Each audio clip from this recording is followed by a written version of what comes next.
ഇന്നൊരു സൺഡേ ആയിട്ട് എന്ത് ഫുഡ് ഉണ്ടാക്കാമെന്ന് ഇങ്ങനെ ആലോചിച്ചുകൊണ്ടിരിക്കുന്ന സമയത്ത് എന്നാൽ പിന്നെ ഇത്ര റൈസ് ഉണ്ടല്ലോ, ഒരു തട്ടിക്കൂട്ട് വെജിറ്റബിൾ ഫ്രൈഡ് റൈസ് അങ്ങോട്ട് ഉണ്ടാക്കിയാലോ? അല്ല, ഫ്രൈഡ് റൈസ് അല്ല, ബിരിയാണി ഉണ്ടാക്കിയാലോ?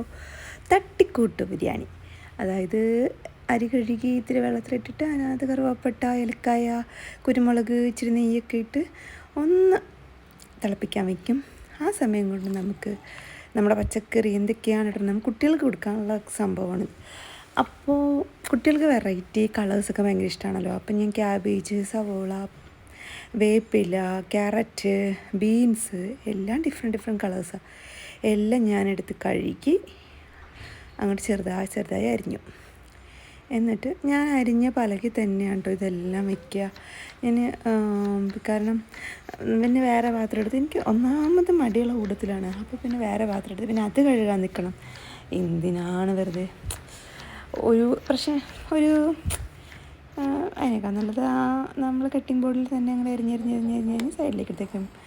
അപ്പോഴാണ് നമ്മുടെ ചോറ് വെന്തോ എന്ന് പോയി നോക്കി. കുഴപ്പമില്ല, അത്യാവശ്യം വെന്തിട്ടുണ്ട്. പിന്നെ ഞാനതെടുത്തിട്ട് നമ്മുടെ പച്ചക്കറിയെല്ലാം അരിഞ്ഞ് വെച്ചേക്കണം. കണ്ടില്ലേ, ബീൻസ്, ക്യാരറ്റ്, ക്യാബേജ്, വേപ്പില, സവോള, ഇച്ചിരി മല്ലിയില. കാരണം മല്ലിയില എനിക്ക് തീരെ ഇഷ്ടമില്ലാത്ത കാര്യം. പിന്നെ അത് കഴിഞ്ഞപ്പോൾ ചോറ് നോക്കി, ചോറുള്ള സെറ്റപ്പായിട്ടുണ്ട്, നല്ല മണം.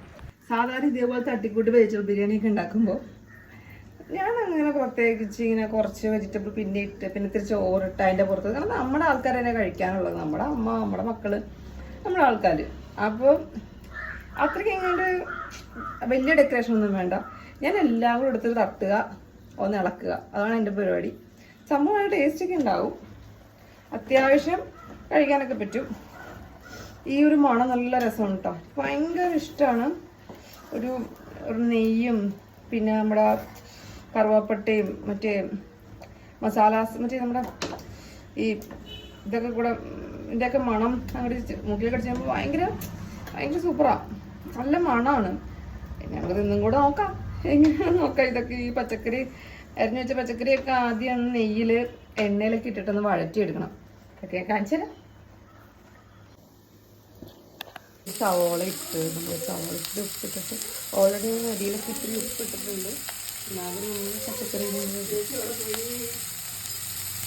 ഞാൻ ആ റൈസ് വെച്ച പാത്രത്തിൽ തന്നെയാണ് ഈ സവോള ഇട്ട് വഴറ്റണത്. പിന്നെ സവോള ഒന്ന് വഴണ്ട് വരുമ്പോൾ ബീൻസും ക്യാരറ്റും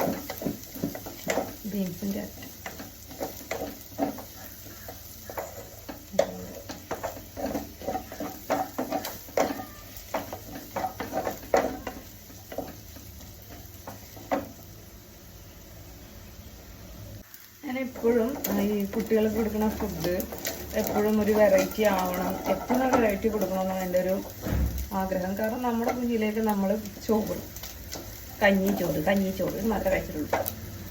പിള്ളേർക്കൊരു വെറൈറ്റി ഇടയ്ക്ക് വല്ലപ്പോഴും ബിരിയാണി പോലെ ഉണ്ടാക്കി ഫ്രൈഡ് റൈസ് പോലെ അവർക്കത് താല്പര്യമായിരിക്കും ഫുഡ് കഴിക്കാൻ വല്ലപ്പോഴും ഇങ്ങനെ. അപ്പോൾ ഇങ്ങനെ കളർഫുള്ളായിട്ട് carrot, beans, cabbage, different colours add ചെയ്തു. ഞാൻ കുറേ പച്ചക്കറി ഇടും, കാരണം എന്ന് വെച്ചാൽ പച്ചക്കറി, ക്യാരറ്റ്, ബീൻസൊക്കെ ചെത്തിനുമ്പോൾ നല്ലതല്ലേ. അപ്പോൾ ഇങ്ങനെ പിള്ളേർ ഇങ്ങനെ കൊടുക്കുമ്പോൾ കുട്ടികൾ കഴിക്കും ഈസി ആയിട്ട്, ഇൻടേക്ക് ചെയ്യാൻ ഈസി ആയിട്ട് വെച്ചു, അവർക്ക് ഇൻട്രസ്റ്റ് ആയിരിക്കും.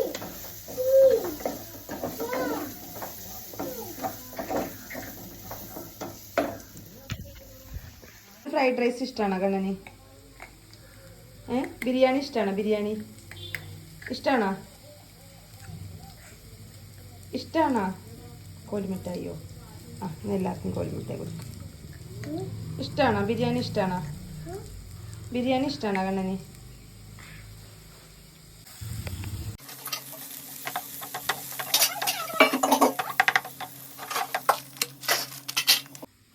ഞാൻ ഈ കശുവണ്ടി വേറെ ഇട്ട് നെയ്യിലിട്ട് പൊരിക്കില്ല കേട്ടോ. ഇത് ആ കൂട്ടത്തിൽ തന്നെ ഇങ്ങോട്ട് ഇട്ടിട്ട് നല്ലപോലെ ഇങ്ങോട്ട് ഇളക്കി കൊടുക്കും.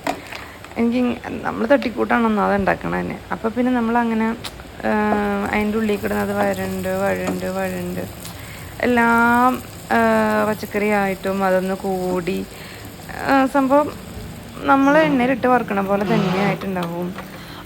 കശുവണ്ടിയും മുന്തിരിയും ഒക്കെ. മുന്തിരി ഇടും, മുന്തിരി ഇപ്പോൾ കുട്ടിക്ക് ഭയങ്കര ഇഷ്ടമാണ്.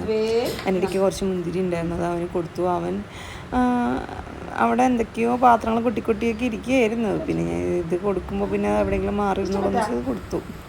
പിന്നെ ഒരു ഇത്തിരി കുരുമുളക് പൊടി ഇട്ട് കൊടുക്കണം കേട്ടോ. എന്നുവെച്ചാൽ നമുക്കൊരു ചെറിയൊരു എരിവുണ്ടാവും, ഫ്ലേവർ നല്ലതായിരിക്കും, കുറച്ചും കൂടെ നല്ല അടിപൊളിയായിരിക്കും. ഓഫ് ചെയ്യുക. എന്നിട്ട് പിന്നെ നമ്മൾ മാറ്റി വെച്ചാൽ എനിക്കധികം വെള്ളമൊന്നും ഉണ്ടായില്ല ഈ ഓട്ട് കളയാനായിട്ട്. ചോറിങ്ങനെ വാർന്ന് കളയാനായിട്ട് അധികം വെള്ളം ഉണ്ടായില്ല.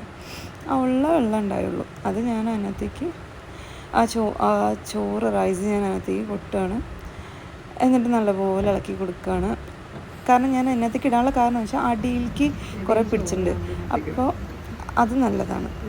ചോറിട്ട് കഴിഞ്ഞ് ഇങ്ങനെ ഇളക്കി എടുത്തു കഴിഞ്ഞാൽ അതും കൂടെ അങ്ങ് പുറത്തേക്ക് വരും. ആണ് നമ്മളെല്ലാം കൂടെ കൊട്ടുക എന്ന് പറയുന്നത്. മനസ്സിലായോ? ഒന്ന് കുഴച്ച് കൊടുക്കുക. അടിയിൽ നിന്ന് ഇത്തിരി ചെറിയ പാനായതുകൊണ്ട്, കൊച്ചു പാനായതുകൊണ്ട് ഇത്രയും ചോറ് ഇറച്ചിട്ടുണ്ട്. വാങ്ങി ഇങ്ങനെ ഇരിക്കും ലാസ്റ്റത്തെ ഫൈനൽ ലുക്ക്. ഞാൻ ഈ പാത്രത്തിലേക്ക് തന്നെ മാറ്റിയിട്ടോ. കാരണം എന്ന് വെച്ചിട്ടുണ്ടെങ്കിൽ അതിൻ്റെ അടിയിലത്തെ ഞാൻ വെച്ച പാനിൻ്റെ അടിയിലത്തെ എല്ലാം ഞാൻ ചുരണ്ടിയെടുത്തു. ചോറ് ചെന്നില്ലെങ്കിൽ ചോറിൻ്റെ ചൂട് കൂടി ചെല്ലുമ്പോൾ അതിങ്ങനെ ഇങ്ങനെ അടർന്നു വരും. അടിയിലത്തെ പിടിച്ചിരിക്കുന്നത് നല്ല ടേസ്റ്റാണത്. അപ്പോൾ അത് കൂടെ വന്നു. അപ്പോൾ അതുകൊണ്ട് നല്ല ടേസ്റ്റായി. ലാസ്റ്റ് ഒരു ഇച്ചിരി നെയ്യും കൂടെ ഒഴിച്ചു കൊടുത്ത് ഞാൻ ഇളക്കിയിട്ടുണ്ട്. ഇത് കാണിച്ചില്ല, എല്ലാം കൊടുക്കാനുള്ള. ഞാനൊരാളെ ഉള്ളല്ലേ വീഡിയോ എടുക്കാൻ. ഇത്രയൊക്കെയുള്ളൊരു തട്ടിക്കൂട്ട് ബിരിയാണി. എങ്ങനെയുണ്ട്?